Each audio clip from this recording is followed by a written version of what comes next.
donde el pueblo vuelve recargando sus baterías contra los nuevos cipayos, los nuevos títeres, los corruptos que entran en el poder, están comprados, y ahora tenemos este segundo ronda, donde la primera respuesta de Obama es mandar los marines para proteger la embajada, una respuesta militar otra vez. Con eso termino. Lo del principio y breve naturalmente. Esto, tú que estás allí, ¿esto ayuda o perjudica en la mentalidad de los electores norteamericanos? ¿Lo toman en cuenta esto en cuanto a la posible reelección de Obama? ¿Influye en las elecciones? Hay mucha confusión, porque en la primera instancia uno puede pensar que una agresión contra los norteamericanos podría provocar una ira contra el presidente en el poder, que permite, según ellos, que eso resulta en el muerto del embajador. Pero la respuesta de Romney, un idiota, la primera grado, era culpar el gobierno por dar excusas para la protesta. Pero todo el mundo sabía que la declaración de la presidencia no era en favor de los manifestantes, era una forma de tratar a desinflar la protesta. Entonces cayó en un vacío, una crítica de su propio partido.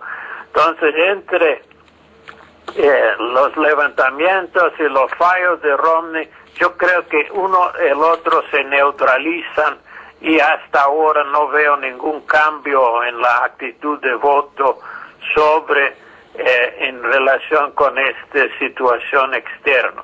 Únicamente debemos decir que hay un pequeño aumento en los pseudo debates sobre política externa.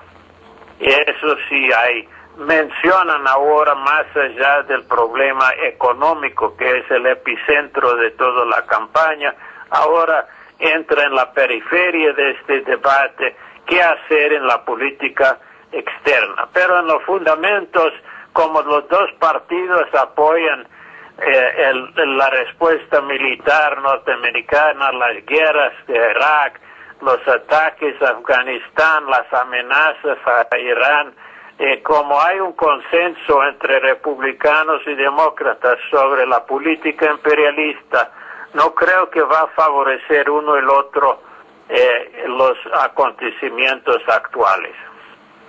Bien, Petras, esta semana anterior se conoció el triunfo de la derecha en Holanda, y ahora se habla de una posible participación en ese gobierno de la socialdemocracia. ¿Recupera la derecha los gobiernos de la vieja Europa? Y cabe otra pregunta: ¿en las últimas décadas hubo algún gobierno de izquierda en Europa? Hace mucho tiempo hay un recambio entre la derecha tradicional y los socialdemócratas reciclados como neoliberales. Y hay alternancia entre uno y el otro, pero llamar socialdemocracia, que han recortado los presupuestos, han privatizado industrias, es otra versión de la derecha. Y eso hay que reconocer, que el ex socialdemocracia, que apoyaba el estado de bienestar social, aumentando los gastos sociales y protegiendo las condiciones laborales, han desaparecido. Sí. Por esta razón, uno tiene que decir que no existen gobiernos de izquierda. Antes eran centro-izquierda, coaliciones socialista, comunista, en los años 70, 80, y uno puede decir que eran gobiernos reformistas contra la derecha. Y eso han desaparecido ahora. Los socialdemócratas son indistinguidos de los partidos de derecha. Por esto en Holanda ahora van a sentar juntos los socialdemócratas y los conservadores a pactar sobre cuánto van a cortar. Hay diferencias. La derecha quiere cortar grandes pedazos, los socialdemócratas pequeños pedazos, menor pedazos. Van a luchar sobre recortes en pensiones, edad de jubilar, etcétera. Uno va a decir aumentar 2 años y el otro 1 año, pero están en el mismo trayectorio. Por eso uno tiene que decir que han desaparecido gobiernos de centro izquierda. Mire lo que pasó con Zapatero en España, con Sócrates en Portugal, con Papandreou en Grecia. Eran desastrosos, eran los que empezaron todo lo que se llama la austeridad, recortes y pactos con los bancos internacionales. Petras, en Brasil sigue el escándalo de las mesadas o mesalao. Por ejemplo, el segundo hombre de Lula, José Dirceu, dice que no va a huir de Brasil esperando el resultado de los juicios estos. ¿Y qué resultado, Petras, se prevé sobre el final de estos juicios masivos, donde ahora han comenzado a involucrar al propio expresidente Lula? Yo creo que este es un tema que tratamos alguna vez. Sí, bueno, hasta ahora Lula, muy astuto, decía que no sabía lo que está haciendo sus principales asesores. Él aceptaba el financiamiento corrupto, pero sin dar la impresión que estaba en conocimiento. Y era algo difícil a creer, como Lula siempre era una persona política que cuidaba sus recursos. Pero parece que ahora alguno de los involucrados puede cantar a tratar a mejorar su sentencia y su proceso judicial.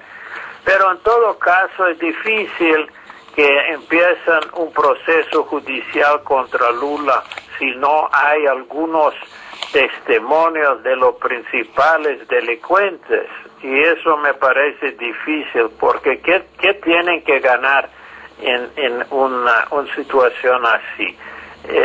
Lo mismo con Rousseff. Rousseff, muy astuta, está siguiendo una política neoliberal, privatizando, estimulando los flujos de gran capital extranjera, una política de la derecha tecnocrática, y no tiene ninguna imagen de corrupta en este sentido, ni en los centros de Sao Paulo de finanzas, ni en el mundo externo.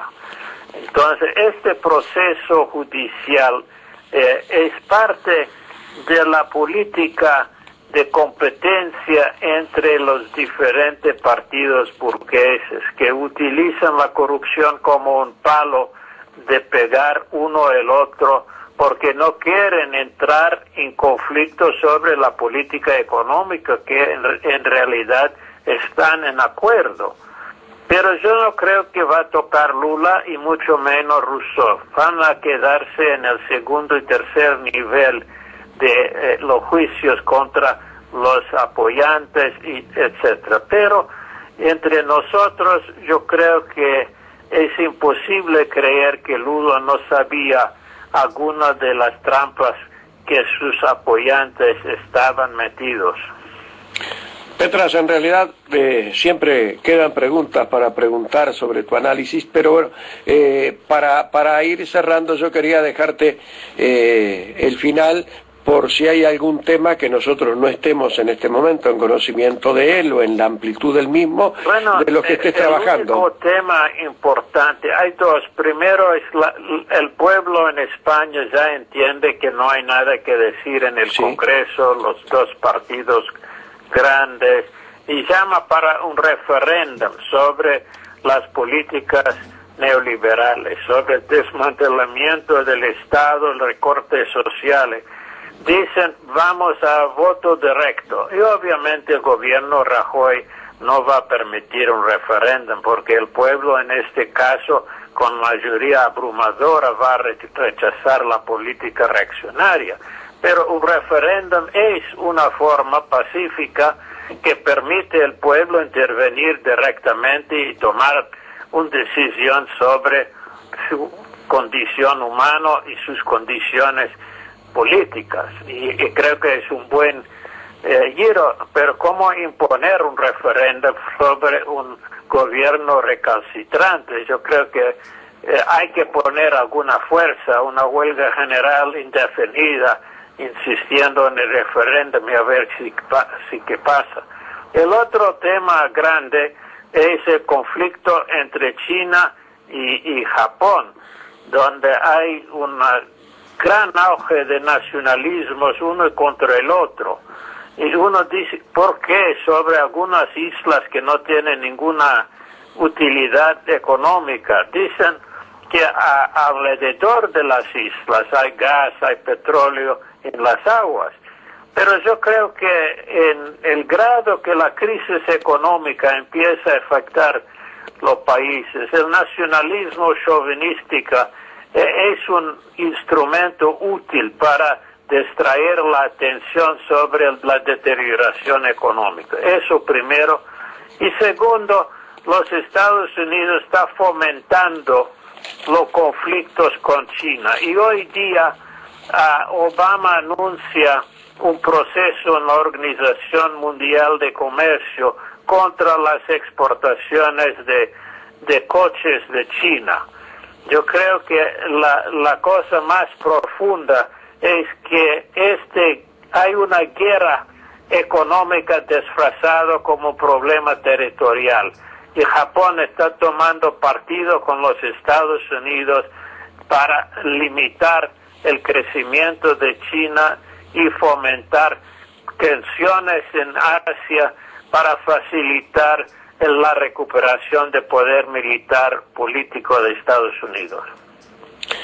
Bien, Petras, como siempre llegamos al final, el agradecimiento nuestro, el de la audiencia, por tus análisis y la promesa de reencontrarnos el próximo lunes. Bueno, muchas gracias, y no voy a tomar partido entre los grandes equipos de fútbol en Uruguay para no perder la mitad de la audiencia. Para no perder la otra mitad. Sí, gracias, chao. Un abrazo, Petras, suerte.